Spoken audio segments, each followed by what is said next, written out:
చాలా మందికి మీరు సిగ్గుపడకుండా వినండి. ఏంటంటే కొంతమంది మాట్లాడుతుంటే నోరు స్మెల్ వస్తూ ఉంటుంది. అసలు పక్కన వాళ్ళకి చాలా ఇబ్బందిగా ఉంటుంది. ఏ టైం అయినా సరే, మార్నింగ్ అనే కాదు, బ్రష్ తలకే కాదు, నార్మల్గా మాట్లాడుతున్న ఆఫ్టర్నూన్ అయినా ఈవినింగ్ అయినా ఏ టైంలోనైనా సరే నోరు స్మెల్ వస్తూ ఉంటుంది. అలాంటి వాళ్ళు సిగ్గుపడకుండా ఈ వీడియో చూడండి.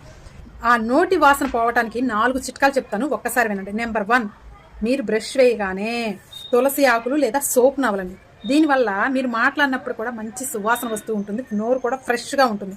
ఇక నెంబర్ 2, మీరు శ్వాస తీసుకునేటప్పుడు నోటి ద్వారా కాకుండా ముక్కు ద్వారా ఎక్కువగా పిలుస్తూ ఉండండి. చాలా మంది అందరూ ముక్కుతోనే పిలుస్తాం అని అంటారేమో. మీరు చాలా మంది ఏం చేస్తారంటే రెండు కూడా ఓపెన్ చేసి నోటి ద్వారా కూడా పిలుస్తూ ఉంటారు. దీనివల్ల మనకు జరిగే మిస్టేక్ ఏంటంటే నోరు డ్రై అయిపోతుంది. డ్రై అయిపోతే బ్యాక్టీరియా ఎక్కువగా పెరిగి నోరు బ్యాడ్ స్మెల్ వచ్చే అవకాశం ఉంది. కాబట్టి ముక్కుతోనే ఎక్కువగా పీల్చడానికి ప్రయత్నించండి. ఇక నెంబర్ 3, రోజుకు 2-3 సార్లు నిమ్మకాయ ఉప్పు కలిపిన నీళ్లతోటి బాగా పుక్కిలించేసి ఊస్తూ ఉండండి. దీనివల్ల